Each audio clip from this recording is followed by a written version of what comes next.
am ready. GMA Weather, serbisyong totoo ng GMA News. Nagsimula na nga mga kapuso yung panahon ng amihan o northeast monsoon dito sa ating bansa. Ito yung tuyo at malamig na hangin mula dyan sa high pressure area sa may Siberia. Bukod sa paglamig ng temperatura, nagdadala rin ito ng ulan dyan sa silangang bahagi ng ating bansa. Nakakakuha kasi ito ng moisture habang dumadaan dyan sa may Japan at sa may Western Pacific Ocean. Tuwing amihan season, nagkakaroon din po tayo na apektuhan ng tail end ng cold front. Ang ITCZ naman, nakakapekto na sa Visayas at Mindanao habang kumikilos patungo ng Indonesia. At tuwing amihan season, ang mga bagyo, kadalasan malakas at tumatawid ng bansa, gaya na lamang ng bagyong Yolanda noong nakaraang taon.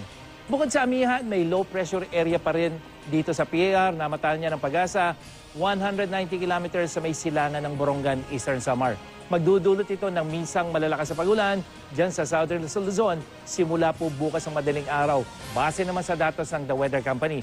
Sa hapon, uulanin na rin ang Northern at Central Luzon.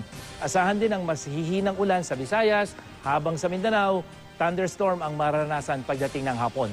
Sa Metro Manila, maging I am ready mga kapuso dahil magiging makulimlim. Madaling araw pa lang mataas na ang tsansa ng ulan hanggang maghapon yan.